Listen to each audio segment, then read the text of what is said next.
In our episodes, we discuss cases and topics that might be distressing or disturbing to some listeners. Listener discretion is advised. Well, Mr. Scott Fuller, welcome to the podcast. How are you doing today? I'm doing well, Becca. Thank you for having me. Yes, absolutely. So you are a volunteer with FindJodi.com, but I was reading on the website that you began writing for newspapers at 13 years old. That's right. Yep. What was 13-year-old Scott Fuller writing about? Sports. Back Sports? then. It was not true crime at that point, not missing people. When I grew up in a very small town in Colorado, my high school graduating class had like 24 kids in it. So at one point, we had a weekly, tiny, like 12-page weekly newspaper, and I faxed them. I sent them a fax and said, I'll write for you for free. And they said, no, we can't do that, but we'll pay you to write for us. So that was my job from 13 through college, to write for them and other outlets. And back then it was mostly sports. Did you always want to be a journalist? I specifically wanted to be a sports writer. I didn't think I had a memory of watching, like a lot of journalists do, the movie All the President's Men about Watergate with Robert Redford. And I thought, man, that'd be fun. But then I saw they had to call people and make phone calls. And I thought, well, I don't want to do that, which is funny now. So I'll just stick with sports. I did kind of always want to be a writer. I had a romantic notion about writing and reading guys like Mitch Albom, Tuesdays with Morrie in that book. It just seemed like a really cool profession. And that's what I did. Just took some twists and turns along the way that I didn't expect. Yeah. And then how did you end up then getting into kind of like the true crime area? I think that started when I was pretty young with Unsolved Mysteries and Robert Stack. Cases like D.B. Cooper and even Bigfoot and just the mysterious side of, what's the answer here? And eventually that morphed into, probably through shows like Forensic Files, like seeing how crimes are committed and then how the police solve them and what's involved with that. I found pretty fascinating. And it wasn't all at once, but it was a want to know an unsolved answer and not being satisfied with, well, the boyfriend must have done it, or who knows what happened. But I couldn't fill that gap like people like to do. With just some answer. I had to know, what did happen. And so that led to the dark side of true crime. I feel like that is a lot of people who kind of consume true crime content. It's like that desire just to know these big questions. Like, how could someone do something like that? Or like, how can someone just vanish and there's no answers? It just seems so impossible. So I definitely get that. And then when did you start volunteering for FindJodi? Probably in 2020, I think right before COVID hit, is when I officially joined the team. And at that point, I'd been looking into Jodi's case for about 2 years. And I hadn't heard of Jodi until probably 2009, so well after she had disappeared, and kind of avoided it because it seemed too big. It seemed like too much of a task. And little old me, what am I going to do? And slowly, at one point, I produced a podcast series for the radio station I worked for in southern Minnesota at that time that was about Jodi. That was well received. And one thing leads to another. Somebody contacts you about this lead, and you kind of look into it. And before you know it, you're, knee deep in Jodi Huisentruit. And so I said, I may as well just dive in. And I found that my ability to research public information was helpful, and at that time my location, which was inside the same media market as Jodi worked in, was a benefit to the team too. So they brought me on 4 or 5 years ago, and I'm the new guy. FindJodi's been around since 2003 or 4. Yeah, and who was it that founded FindJodi again? It was Josh Benson and his news director Gary Peterson, who worked at a competing station to Jodi's in the Austin, Rochester, Mason City market. They looked into Jodi's case, I think, is just a regular local news story at first. And the way Gary was, he was actually a certified death scene investigator, which he pursued more later in life after sort of he retired. So that combination of knowing how to process a crime scene initially and this news director side that Gary had, I think was an ultimate combination for putting together this website and trying to advance the investigation on the public side. Absolutely. And there you guys have a really great podcast out, Find Jodi, the Find Jodi podcast. And I would encourage anyone who's listening to go binge that whole podcast. We there's no way we could ever get in near as much depth or in detail as you guys get in that podcast. It's amazing. I have more questions about the Find Jodi organization later on, but let's just dive into Jodi Huisentruit's case. So she was abducted from her apartment complex parking lot on June 27th, 1995. Can you describe who Jodi was at the time, around the time of her abduction? Yeah, Jodi was a 27-year-old woman who had lived in Mason City and worked at KIMT for about a year and a half at the time that she was abducted. She was like a lot of people in some ways in that she was trying to find herself. She tried to be a flight attendant for a short period of time. I think she always wanted to be on television, especially after college. She went to college to study journalism and worked in 3 different markets, including Mason City, Alexandria, Minnesota, and then down in Iowa before moving up to Mason City, where she was the morning anchor for their daybreak show, which is kind of like a Good Morning Iowa kind of a show, which is what Jodi wanted to do. A lot of people, I think, get confused, easily so, that she's reporting on things that are happening in a community, and so she's an investigative reporter, but she wasn't. She was just not just, but her niche was to sit there behind the camera and make that connection with the audience. Because as viewers, we have this choice of, 3, 4 different channels at that time. How am I going to start my day and figure out what the weather is going to be in the local news? And one of the big factors is the anchor, and just sometimes an intangible thing, an X factor that an anchor has that, she's watchable. She, for whatever reason, she makes me feel like better than watching the other channels that are available to me. So I think she was honing that side of her media career at the time she disappeared. She also didn't want to stay. She was looking to move to a bigger market, which is what all people in media do at that age, especially, and probably somewhere warmer. I think she was ready to move. I think her buying that car that she bought that became so infamous was indicative of that, because it's not a Mason City, Iowa car, the bright red Mazda Miata convertible. So I think she was hoping for somewhere bigger and warmer, and soon, probably in the next 6 months, she probably would have moved on, but she never had that chance. Mm-hmm. And she had, what was her group of friends like around that time? That's an interesting question, because a lot of us just are pretty simple that way. We have maybe a very close group of husbands, wives, girlfriends, family.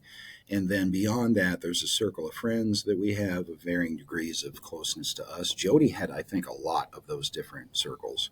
So I think she had a work group of friends, and tangential to that, and she had an older group of business community friends.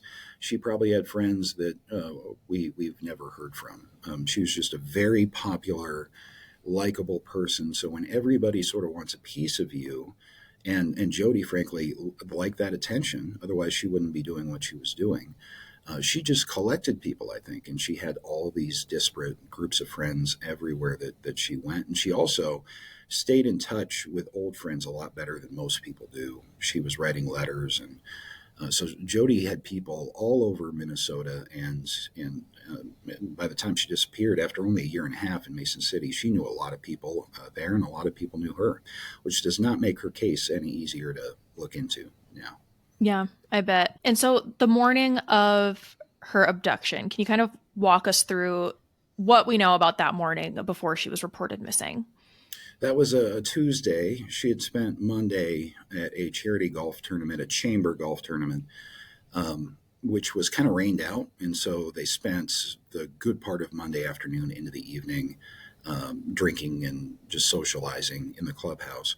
At some point on Monday afternoon, Jodi did go home to change clothes, and she went back from her apartment to the country club where the dinner was to be held.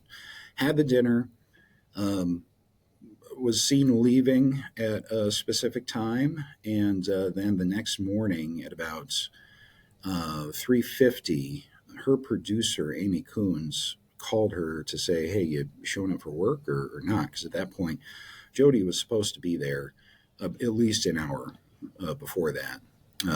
At 3 o'clock or so is her usual call time, is what they call it. She's not there. Amy gets her on the phone at about 3:50. Excuse me, 3:50. Jodi sounds, according to Amy, like she'd just been woken up, asking what time it is and saying, "Oh no, I'll be in shortly," basically. Hangs up the phone. Amy goes back to work at her desk. A good amount of time goes by. She calls back, and this time she gets no answer. And it's probably 4:10, 4:15, and their show starts at 5 o'clock that morning. So Jodi needs to be there. She never does arrive, and so Amy goes on air in her place.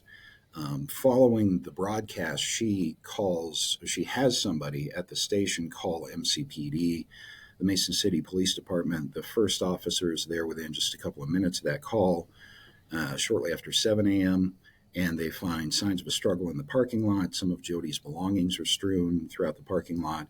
They see her Mazda Miata still parked in its kind of usual place.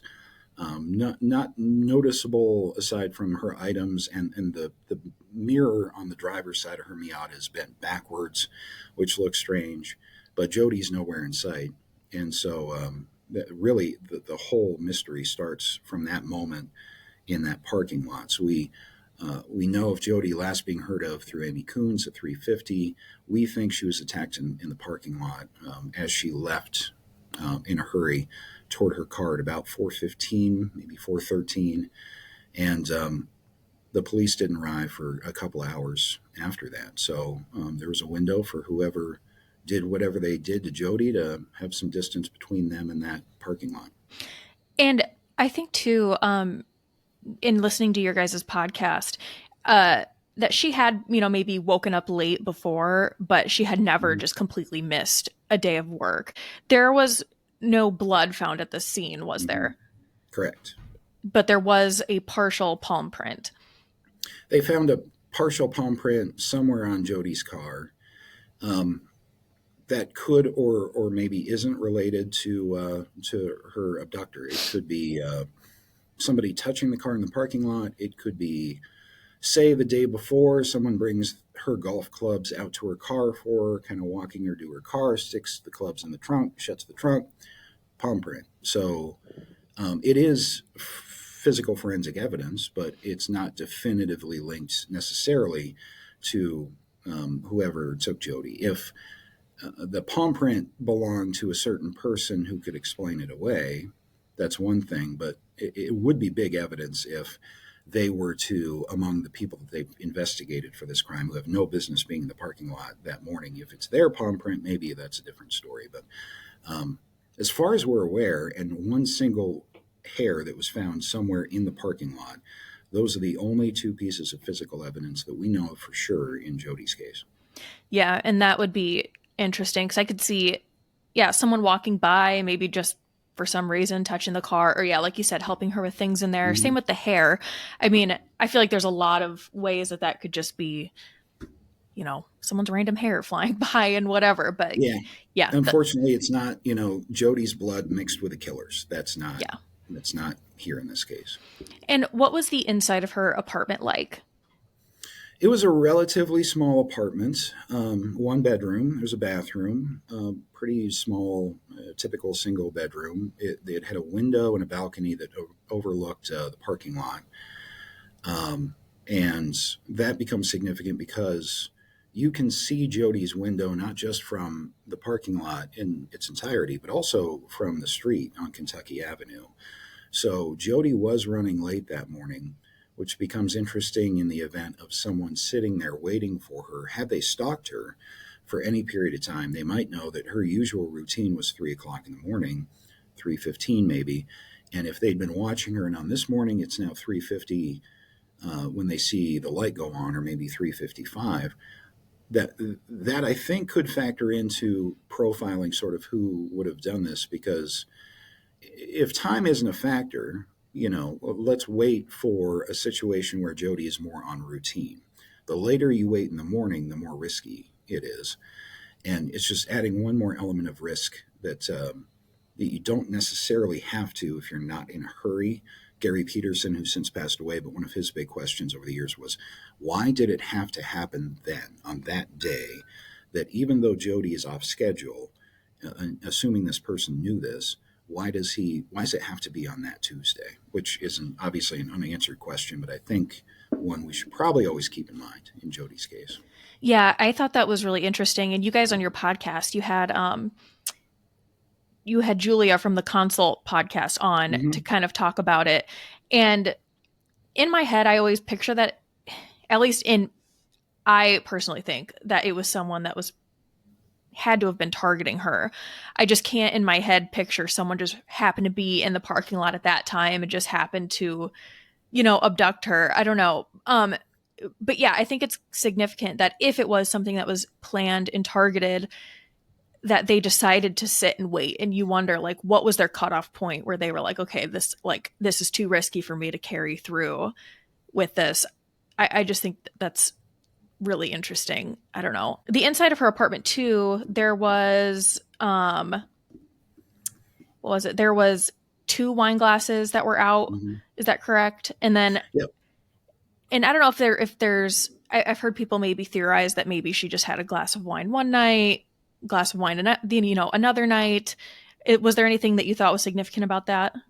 They also found, it took years, but they recently confirmed beer cans in a 2020 episode. I think the lead investigator on the case does confirm, I think there may be photos of 2 beer cans, which had always kind of been rumored as well.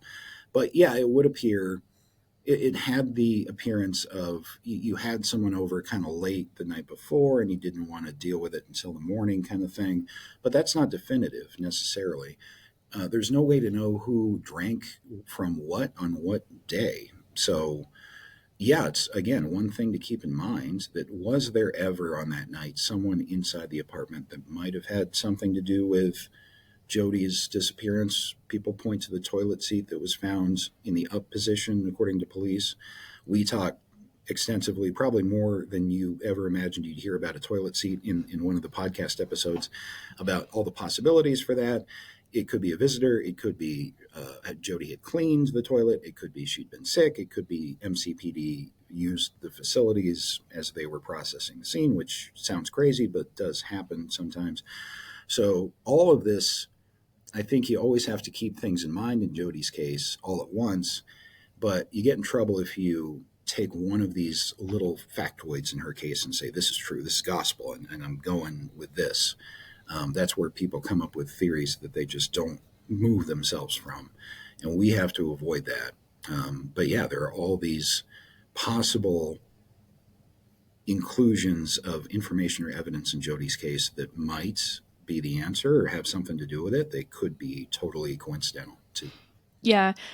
I feel like there's always in these cases little things that, could just be nothing at all, but people, theorize and want to make it this big thing. I think about like the state of my own house right now. Like if something were to happen to me, people would be, debating forever about all these random things when it's just like, maybe I'm just messy or something, Right. And so what was the initial investigation like after they kind of figured that something had happened to her? The first thing they did is they basically got a bolo out, like, this woman's missing.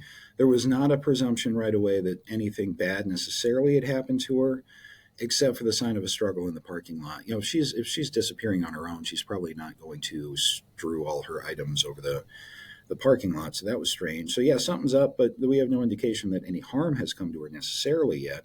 So it's kind of a live person search at that point, emanating from the parking lot of the Key Apartments. And that's what continues over the first 2 or 3 days, especially. They bring in dogs from different parts of the state. They roam those dogs down by the river. There was some interest, and which is right behind her apartment complex. In the parking lot across the street of Kentucky, they also searched what is now pretty developed, but back then was wide open land. They never find, and nowhere ever has any evidence that we know of Jodi's been found outside of the parking lot. There's no driver's license that's found somewhere. Her date book we know is missing. The shoes or the outfit that she was wearing that day have not been found, and maybe the shoes, because there are shoes found in the parking lot. But it's not uncommon for news anchors to stick a pair of dress shoes in a carry-on bag, kind of a go bag, and maybe those were the shoes that were found and not the shoes that were on her feet, which are still missing. So things like that, we honestly don't know what she was wearing that day. Jodi was a big accessorizer. She had lots of jewelry constantly, but to our knowledge, nothing has been found outside of the parking lot. And that live person search in the first couple of days obviously didn't find anything either. And what do they know about? So I know that you mentioned the day before she was at like a golf tournament. What was she doing that night after the golf tournament? So that's kind of a black hole a little bit. A friend of hers named John Van Sice claims that she came to his apartment, his duplex really, to watch a video of a birthday party that he had helped to throw for her at a local bar about 3 weeks before she disappeared. Apparently, he was very excited to show her this. By John Van Sice's account, she was there for about, the length of time it would take to watch the video and maybe a little bit longer, and then went home. He told this to the police, and they then went and got her landline phone records that shows that Jodi made a physical phone call from her apartment at a certain time, which pretty well contradicted the time that John Van Sice had said the night before. It would have been difficult, if not impossible, for that story to be on the money true of John's timeline-wise and her making the phone call. Again, could be notable, definitely understandable why he becomes a person to look at right away based on that. But he's also, if he's off in his telling of the story by 20 minutes or half an hour, it becomes entirely viable for her to have done all these things. So he's on camera to local news telling the same story a couple of days later, and maybe it's suspicious, definitely worth looking into. But all it would take is him being, ballparking a timeline of being off by 20 or 30 minutes, and then she could have done that. There are people that think she was never there at all. If people who think that John Van Sice is involved, think that that's a story that he concocted for some reason. That never really made sense to me. Why would you, if you'd done something to her, why would you put her in your townhouse? Right. But definitely stranger things have happened too. So that's why John Van Sice, it's fair to say, becomes the first big suspect in the investigation. Yeah. And what, anytime you look up Jodi's case, John Van Sice's name is like one of the first things that pops up. Can you talk about just what police have kind of done in terms of like looking into him over the years? I don't know much of it. I know they've interviewed him. They definitely interviewed him right away. I've talked to the people who were with him as he was brought down to the police station on that day. He says he was polygraphed. He says he passed it. I believe he was polygraphed. They polygraphed a lot of people in Jodi's case. We've just run into them accidentally. They've never confirmed whether or not he passed it. As of, not that long ago, as of 2015, they're still looking into him enough where he's now living in Arizona, but they take out search warrants on 2 of his vehicles, which were not even manufactured in 1995. And they summon him for a grand jury for physical evidence. They subpoena him to come back to Iowa, basically.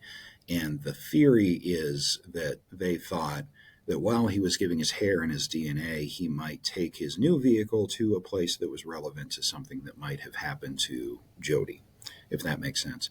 The police have never said that. That's, I think, the most logical assumption of what their game plan was at that time. So from 1995 to 2015, they're still interested in John Van Sice, but I know they've looked into other people over the years as well. He's just kind of always been there, someone that they liked from the beginning and never were able to rule out. Do you think that's because of maybe the age difference between them? I feel like that's always focused on a lot, is people wondering if he wanted something more from her. And I always kind of like felt like it was because he was, I wouldn't say maybe quite a bit older, but he was a little bit He was older quite a than, bit older. Yeah, he yeah. was he was 20 years, I think, older Okay. Yeah. than she was. Yeah, so yeah, I've talked to a lot of the same people I imagine police have talked to about John Van Sice, and I think there are other things too. His temper comes up a little bit.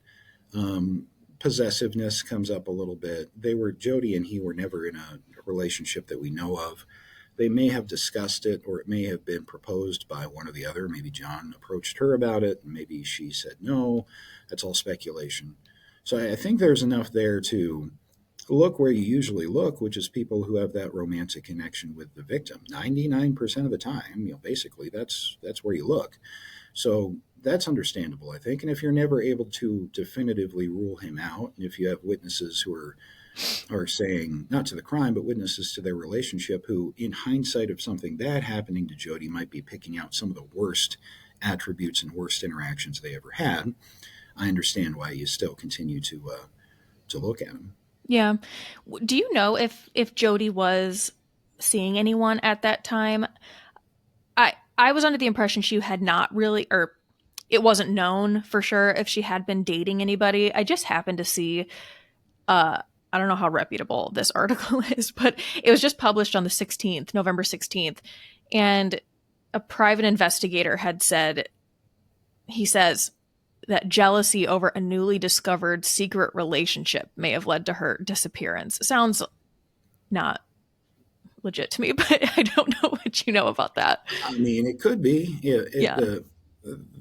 Steve Ridge is the PI Yeah. you're mentioning, and he comes out with info. He's been looking into Jodi's case for a while, and he comes out with information that is frustrating because he gives half of his conclusion and none of the supporting. Here's how I got there. Mm, Um, it's his prerogative to do. I would never do that unless I were able to fully lay out, the information, which I probably wouldn't be able to do. So I probably wouldn't go public with that particular bit of information. But to answer your question, that's a hard one because Jodi liked men. Jodi was not interested in a long term romantic relationship, I think it's fair to say. But she did have that interest eventually. Some of her diary, and a strange twist in this case, is leaked to the local newspaper. And she does express not a loneliness, but an eventually I'd like to complete my life in this way once I get myself kind of settled down. In the meantime, I know she had relationships, kind of shorter relationships. I don't know how many. I don't know how frequent or recent to her disappearance, because she had all these different circles of friends, and she was a pretty private person, and she was friendly and knew a lot of people. So I don't think anyone knows. We're aware of the relationship that Steve Ridge is referencing. Its significance, I think, might be in question to her disappearance. But we don't know. I mean, that's the whole thing. Is we can't even say that because we obviously don't know the end answer in the case. yeah, absolutely. One thing I thought was that seems significant, and again, maybe it's not, but um, just a bit before her disappearance, wasn't it she had told her mother or someone that she felt like someone had been following her?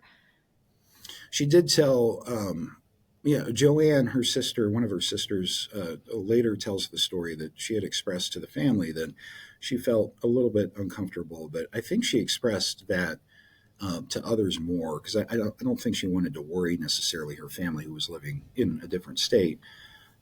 But she was concerned enough about something where she took a self defense class months before, 6, 7 months before she disappeared. Only took the one class, was actually late for that class, and just picked up a couple of notes and left them for one of her coworkers, who I guess she'd had a previous conversation about all this with. Important to keep in mind that women in news receive a lot of inevitable harassment, for want of a better term. And usually it's pretty innocuous in today's day and age of Facebook and email. But if you're reaching, say, 500,000 people in that market, and your job is to make a connection through the screen with the audience, there's always a certain small percentage of twisted minds that will take that and see it for something that it is not. So every woman who's in television has to deal with it. I've never met one who doesn't have that kind of a story. It's very rare, though, that what happened to Jodi is the end result. To be physically abducted and from a parking lot is a very rare crime. Um, so I went off on a tangent there. I think I forgot your initial question, but it was it, sorry, go ahead. Oh no, you're fine. No, I think that is a good point though, and because I think nowadays, you know, journalists and people in the media, they're somewhat more accessible in a way because of social media, but I feel like Mhm. their personal lives can also be a little more anonymous. Whereas with Jodi, I mean, her phone number and address were in the phone Yeah, book. So I feel yeah, like if someone was determined enough and, you know, had somewhat of an obsession, it would be much easier to find her personally than I think maybe it would be nowadays. Uh, whereas now, you know, you can just kind of online, you know, stalk someone, but physically right. showing up, I think is something that's like less, uh, like you'd be less able to do nowadays. Um, okay, so we talked about some of the stuff strewn about in the parking lot. There was also mention of a van in the parking lot and like some beer bottles in the parking lot. Those to me, I'm not sure if they're very significant, but would you be able to touch on those? Definitely could be significant. One of the initial sightings was witness sightings was from a man named Randy Linderman who was driving to work, carpooling to pick up a coworker to go to Winnebago, south of Mason City, that morning, and he says he saw a white Winnebago van. Ford Econoline van that is parked facing Kentucky in Jodi's parking lot with its running lights on, with its parking lights on. He always claims that he saw it. He works for Winnebago, so he knows his vehicles. He's like, no, that's a Ford Econoline van. I know what it is. And he took note of it because he thought it was a cop that was sitting on Kentucky looking for speeders or whatever else. So he later that day contacted the police. We since learned there were other vehicle sightings made by other people in the area. One was of a truck, and that was sort of presented to Jack Schliepert, who was the Mason City police chief at the time, and he definitely prioritized the van over the truck. He took Randy Linderman's witness sighting as more credible because he was more awake than the other witness across the street who had kind of rolled over and gotten up and looked out the window and claimed to have seen the truck. So it's the van that they went wide with right away, and that's the vehicle that was and has always will be associated with Jodi's case. Very well could be related to her abduction, but it also may be entirely unrelated. And they never found that van. Yeah, and because you start to wonder if someone came up and grabbed her, uh, I mean, I don't know. I think they would have had to have had a Mhm. vehicle close by because, I mean, how risky would that be to try to like literally, you know, pull her a distance away? So it could make sense that the van was related. But yeah, again, it's like all of these things where it could be the thing or it could just be a random van that just happened to be there. Um, The beer cans are seen in. There's two parking lots to the Key Apartments. There were beer cans seen in both of them kind of around the time of the abduction. This gets a little hinky for me because we're asking people to recollect seeing beer cans 30 years ago. So I'm not sure how much credence I put in it, but um, supposedly there are beer cans lined up along one of the parking, concrete pillars in the parking lot at some period of time before Jodi went missing. What's intriguing about that, obviously, is if you're sitting there watching Jodi, it might be related to what happened to her. And apparently, after that, the beer cans were gone. But the beer cans get mentioned a lot because we now know there were two beer cans in Jodi's apartment. There are beer cans that were seen in parking lot kind of A right next to hers. And then across from the two long buildings, there were also beer cans seen there at some point, and all of them were noted and kind of mentioned to the management at that time, which is how we heard about them. hmm. So there's the initial investigation. At what point do you think, or maybe you don't know, I'm not sure, at what point does it start to kind of become apparent that there's just like really no information or no leads? Like when does it become considered like a cold case? I think just I don't know that information, but and I'm not sure that they would even call it cold today. Mm-hmm. Some detectives get finicky about that word, but I would say, just judging from the media coverage, after about 2 months, it was starting to look pretty bad. I think they had run out their primary first lead was John Van Cise, but at the same time they were going all over the Midwest to interview people because when something like this happens, um, the stories come out of the woodwork of how many bad people are in any given town, and then once we don't have answers after say a year or 2 years, the local rumor mill starts to kind of fill in. I've heard 1,000 times she is buried under the hospital nearby because it was under construction at that point. That she was fed to pigs on a pig farm is another prominent one. The Dustin Honkin story gets told a lot because of he was a bad dude, killed people in the drug business, and the timeline just so happened to be right around Jodi. And so anything bad that's happening in Mason City from 95 to or 94 through 97, hey, maybe that was related to what happened to Jodi, and it just becomes entrenched in local rumor, and you can't necessarily rule any of it out. I've followed some really wild rabbits down rabbit holes in this case, but those are the local rumors in Jodi's case, that she's under the hospital, that she is was fed to pigs, that she's at the bottom of an oil well somewhere or something. But not unusual though in cases like this. There's the rumor that gets told and retold, and that becomes kind of good enough for people to pacify their curiosity. Yeah, I'm from Iowa originally, and so I've, anytime missing persons in Iowa come up, or there's, any sort of like crime story, the one thing I always hear is something about them being fed to pigs. And I'm like, why is that Mm-hmm. always the go-to? It's just crazy. um, I don't know. Sometimes I think people just go off the deep end with some theories sometimes. Around the time of Jodi's disappearance, was there anything similar that had happened in the area, or was this like an outlier? How do you define similar? So there were definitely women who had gone missing in Cerro Gordo County over the last 3, 4, 5 years.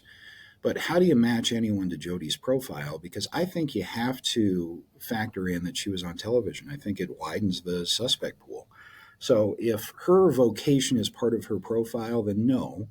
But if we narrow it down to just people being abducted or taken from public places, there are a few more.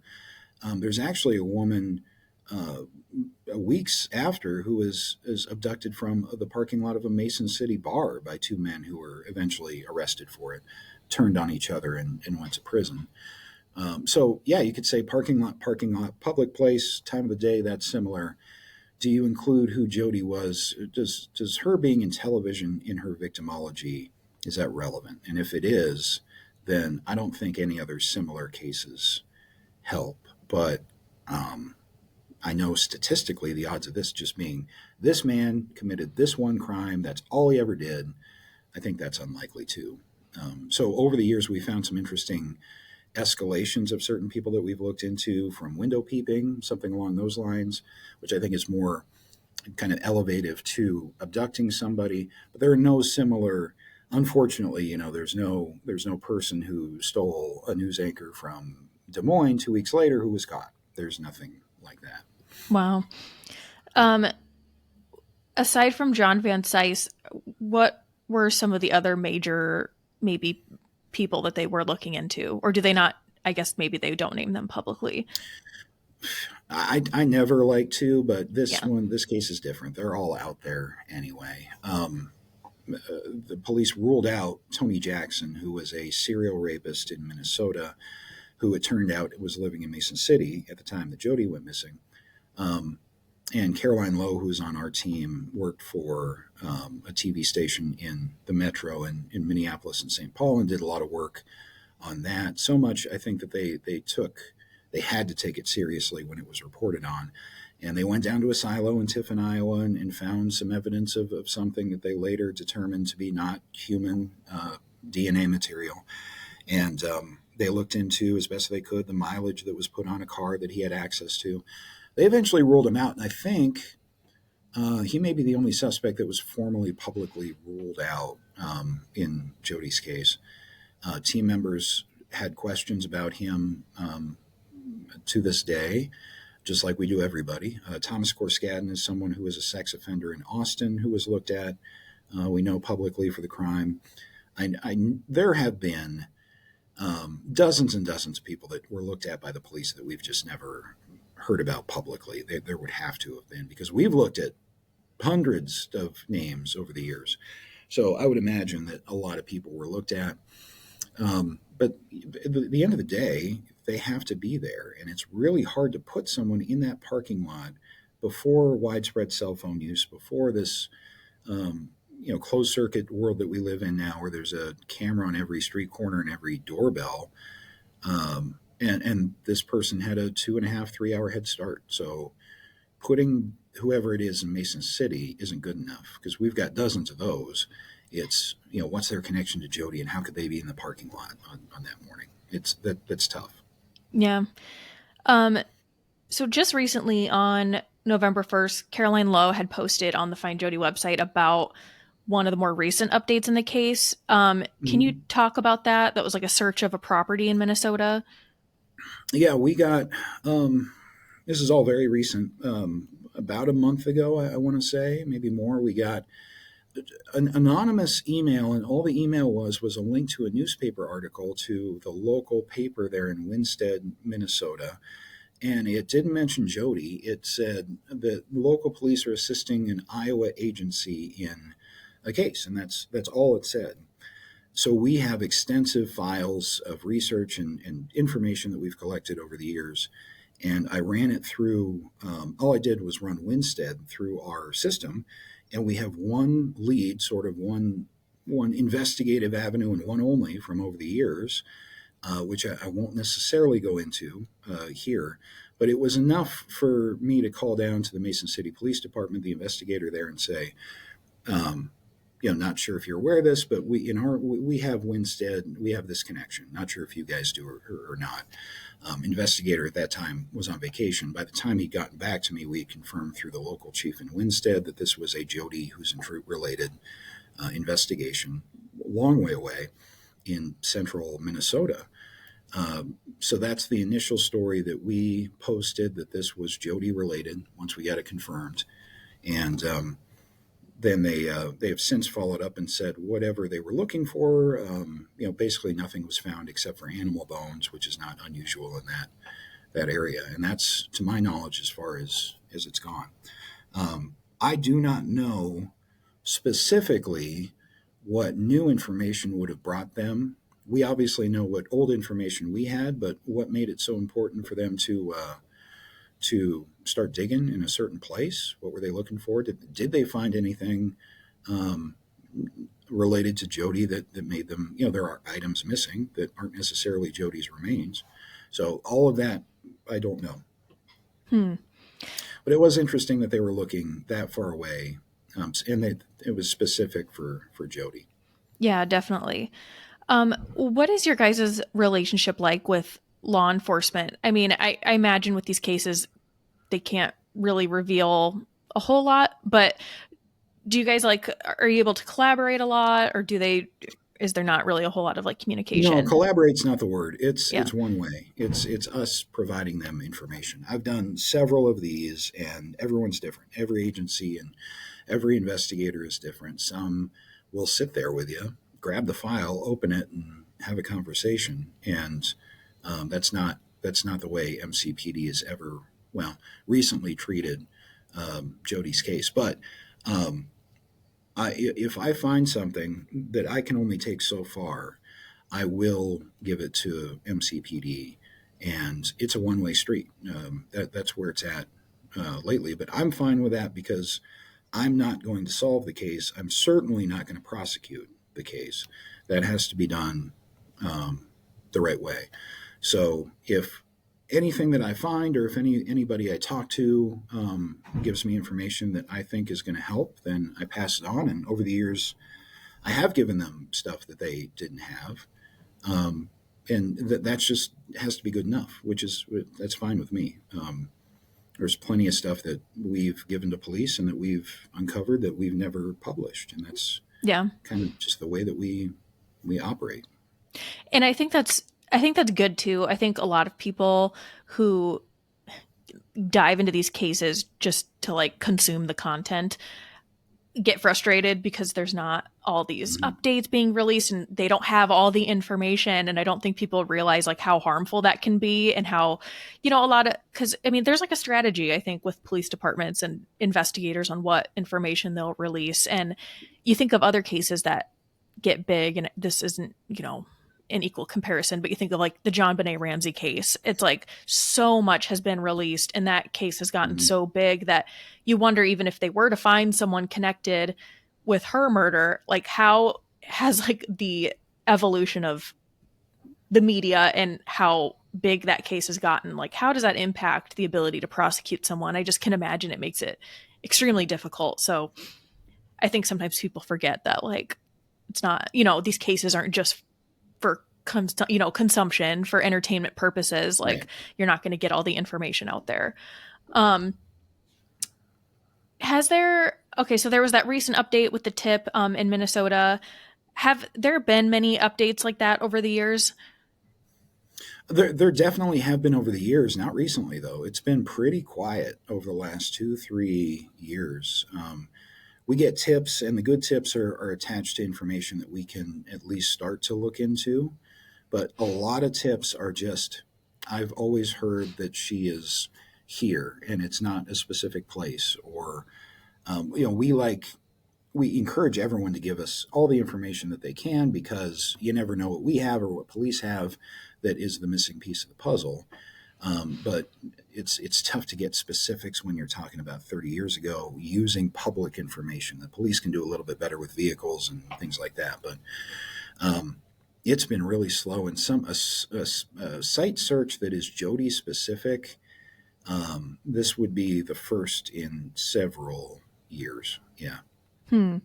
When you get tips like that, do you get your hopes up at all, or are you able to kind of like just go with the flow with the information? I feel like I would be like so excited with I every. think I have thought this has been solved 4 or 5 times. Yeah.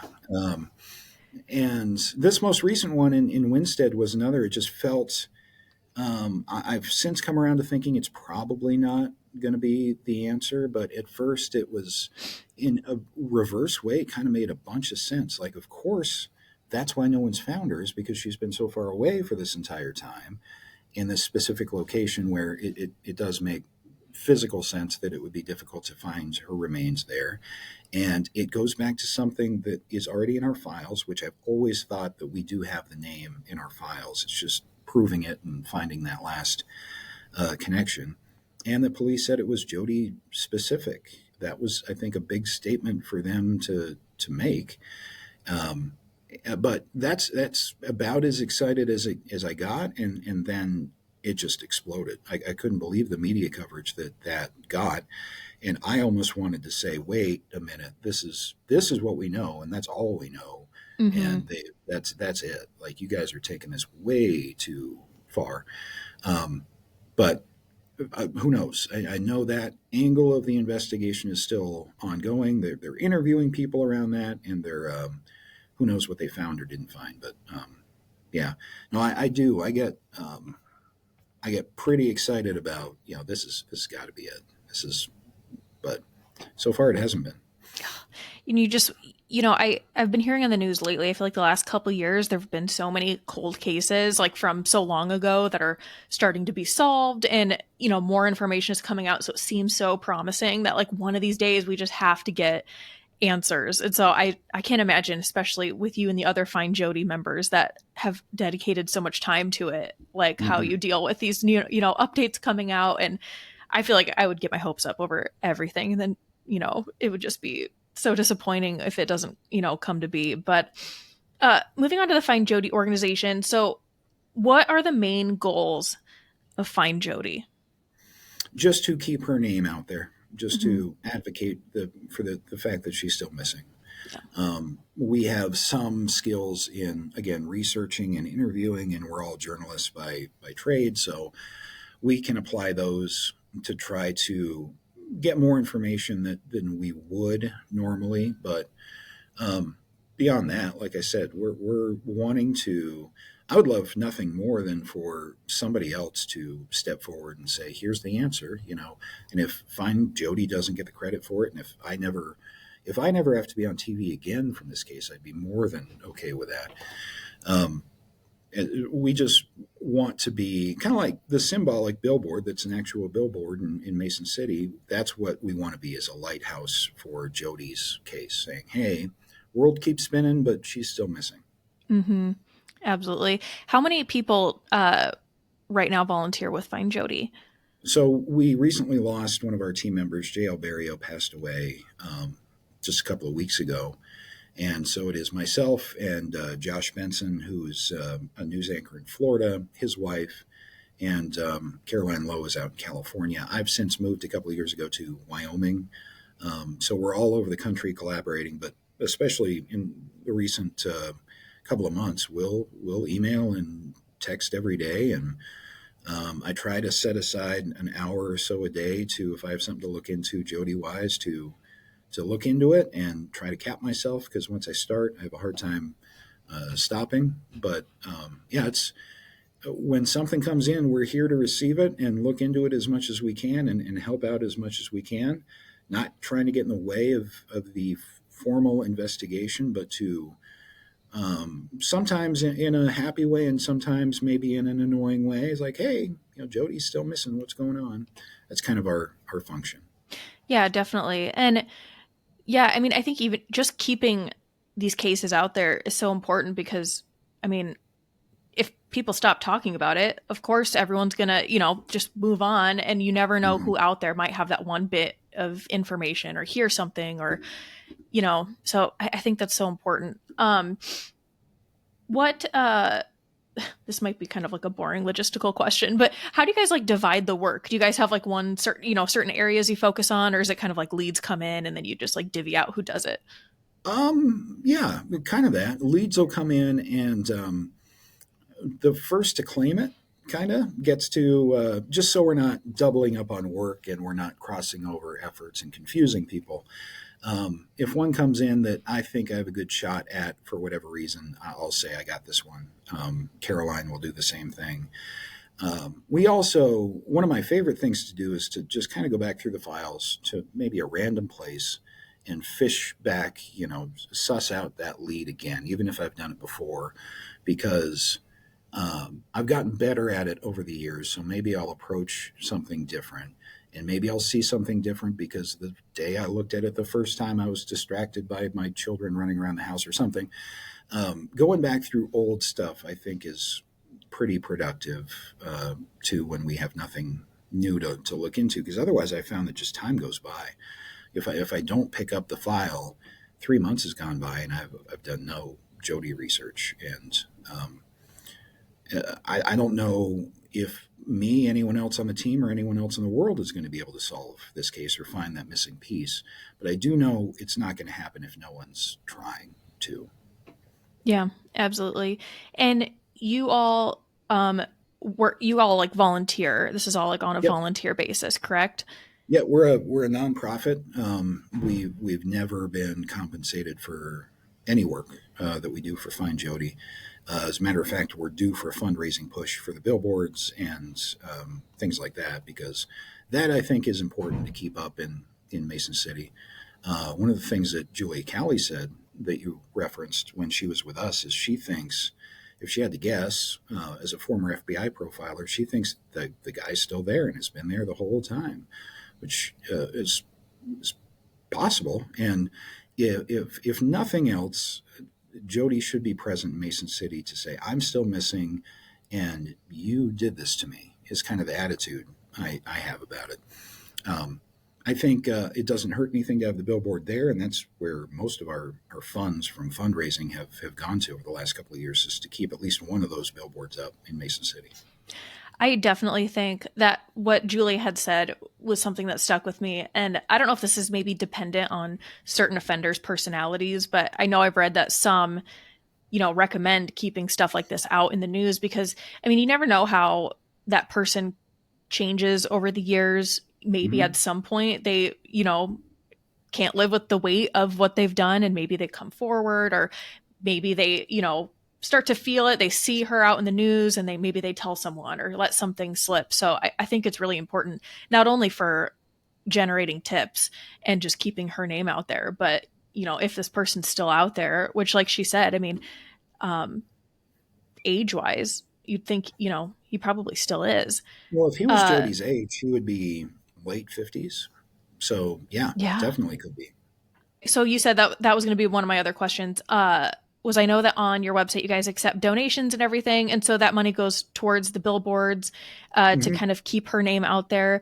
Um, for just the organization, is there how can people help find Jodi, the organization, and then her case in general? I think learn as much as you can about it. And if you really want to, the podcast does a good job of going as deep as we can with what we can report about what we've done. But the idea with the podcast was there's a lot of misinformation about Jodi's case out there. There's a lot of rumor. We tried to present that as here are the known puzzle pieces that you have to work with if you want to look into Jodi's case. And the reason I think that's important is beyond the entertainment value that you mentioned, try to take advantage of that because this person is related to somebody who has now a niece who's listening to a true crime podcast. It's almost a certainty. So get as much out there as you can, hoping that when someone finds an earring in an attic or finds an uncle's diary entries from 20 years ago and JODI is mentioned over and over again, or just to have the top of mind presence for everybody, as many people as we can in Jodi's case, so that if that day comes where a connection could be made, then they can make the connection and say something. And it could take something as small as that to start the ball rolling. But if you're 40 and older ish from Iowa, you know about Jodi Huisentruit, maybe a little bit younger. But the younger generation um, doesn't. And a lot of people not from Iowa are unaware of Jodi's case. So that's what Find Jodi, the website and the podcast is for, is to here's what we know about the case. Please be aware of it and please keep an eye open and an ear open for anything in your life. You never know. Yeah, I think that's a good point. If she was abducted in 1995, Mm-hmm. I would have been 3 years old. And so Mm-hmm. you think of all the people now growing up that are jumping into true crime. I mean, it's like a Yeah. massive genre. Like you said, there might be someone out there that all of a sudden they know something and, just from like a family member or someone they've met. So I think that's so important. Is there anything else you want to add about Jodi's case that you think listeners should be aware of or something that we didn't touch on? Any profiler would tell you, pay attention to the anniversaries. June 27th is when Jodi was abducted. There's often behavior changes around the time of an anniversary. If you have a relative, I've said this more in recent years, if you have anyone who was in Mason City or the area in 95, ask them if they know about Jodi because chances are they will. People may or may not like to talk about true crime as openly as maybe you and I do, but ask the question because it was kind of like it was almost like a JFK moment there, where I've had so many people tell me, I remember exactly where I was when I heard that Jodi had been taken. And it's worth asking the question because if they know something, that's the very first thing I've found that people say. So, oh yeah, I remember that. Definitely, here's where I was. They always said that this is what happened. The story of what they've heard is what follows next, and you never know what that's going to be. So, um, bring it up to people who are alive, especially if they were 20s and 30s in 1995. And I'm not trying to say anyone's uncle killed anybody, but people talking is what's going to solve this case since there's apparently no DNA that we know of in her case, which is how these 50-year-old cold cases are being solved. It's going to take someone confessing and then police being able to ask the right questions and corroborate that confession. And only then maybe we'll find Jodi, and it's going to be a tough case to prosecute anyway. But goal number one is to, while Joanne, her sister, and the rest of her family are still around, to get her the answer of what happened to Jodi. And what happens then, is it a plea bargain? Is it a full trial? Is it they're never found, but Jodi's remains are found? Who knows? But finding Jodi would be great. So Yeah. be aware of the case, and we thank you and everyone that provides coverage for Jodi's case, because you never know who's going to see something or hear something that trips a memory or leads to something. Absolutely. And I will link in the description of this, your guys' website. I will link to your podcast, which is fantastic. You guys should bring it back. It was so good. Do an update episode. I mean, there's a lot that I would love to tell, but we just can't. Yeah. It's not ethical to report some of the things, the names, the people, the places, the information that we have, but it's wild. And someday, maybe somehow, it'll all come out. But that podcast could be so much better if we were allowed to say what we could say. But as it is, it's as deep dive as you want to go in Jodi's case. I fair to say you're not going to find any more details or more thorough. I think we have like 30 episodes, so there's plenty there. Everything's there. I feel like it can answer seriously every question. So I hope anyone that happens to see this immediately goes to your podcast to listen to it all. Well, okay, Scott, I want to thank you so much for being here. I had such a great time talking about this. I really hope that we get answers to this case soon. It's one of the ones I know there are so many people out there that are just hoping that one day it's solved. Yeah, me too. So I can move on to the next one. Yeah, absolutely. Are there any other cases that you kind of look into that you'd love to deep dive into? There are, like there's a runner that went missing out here in Wyoming. Amy Robechtel is the very first case I ever did investigatively, like on the ground, talking to law enforcement and family members and witnesses and things like that. That one still hasn't been solved. That was 97.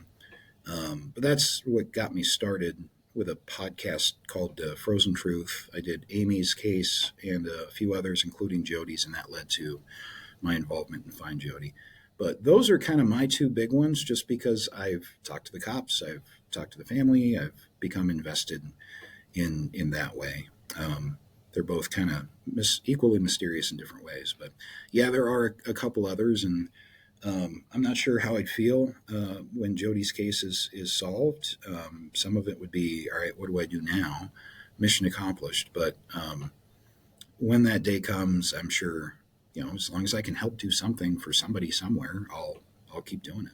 Yeah, absolutely. That's kind of why I wanted to start this podcast as well. There's a cold case in Iowa, Dawn Allen. She's been missing since 2011, and it's kind of it's similar to Jodi, where it's like police suspect foul play, but there's like nothing to go off of. She just vanished. And that's one that I would really, if I'm ever able to live back in Iowa, I would love to like actually go and like talk to people about it and stuff like that. But there's so many. But okay, well, thank you so much, Scott, for being here. Thanks, Becca. I appreciate it. Thank you for listening to this episode of Cardinal Crimes. If you enjoyed it, please consider subscribing, giving us a 5-star review wherever you get your podcast, and sharing this episode with others. You can find us on TikTok, YouTube, and Instagram with the handle @CardinalCrimes, and you can send us any case suggestions, questions, or topics you would like covered there or to our email, cardinalcrimes@gmail.com. Until next time, friends, take care of each other and take care of yourself.